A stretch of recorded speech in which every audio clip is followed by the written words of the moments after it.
presented by Pinky Production। लाखों में तू एक बारू सब का से सुनर बारू हो तू दी हमार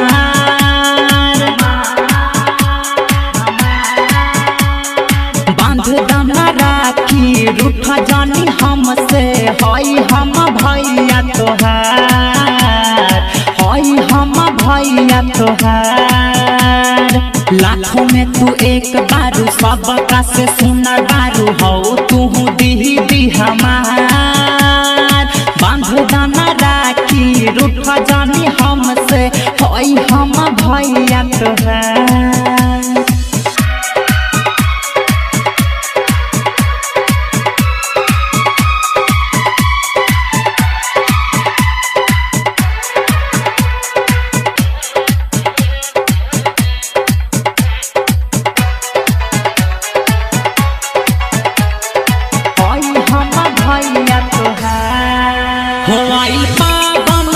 तुहारा बात सावन के फुहार राखी बांध के आशा जगाना कलाई तू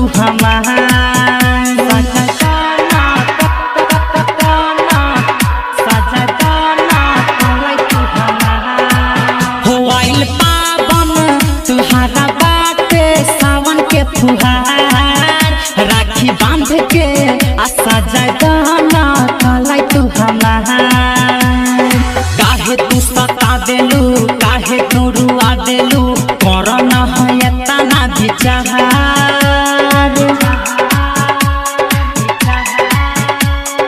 बांध दना राखी रूठ जानी हमसे हई हम भैया तोहार।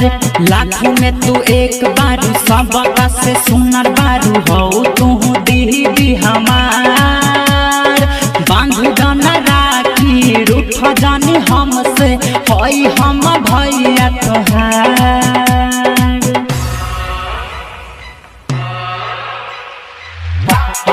हई हम भैया तोहार हई हम भैया तोहार। अखन से सुन रहे छी हाजे दी धड़कन फिल्म्स के शानदार प्रस्तुति।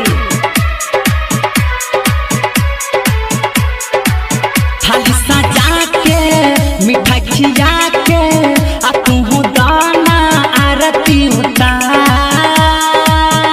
सुधीर सुमन आ पीपी राज कहे दीदी हो हमार पीपी राज कहे राज कहे राज कहे राज कहे दीदी हो हमार। थाली सजाई के मिठाई खियाई के आ तेहू दाना आरती उतार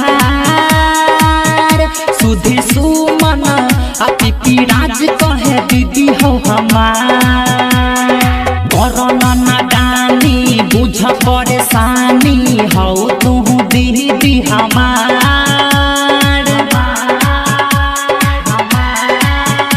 अरे बांध दना राखी रूठ जानी हमसे दीदी हो दुलरी हमार। लाखों में तू एक बारू सब का से सुनर बारू दीदी हो दुलरी हमार बांध दना राखी रूठ जानी हमसे दीदी हो दुलरी presented by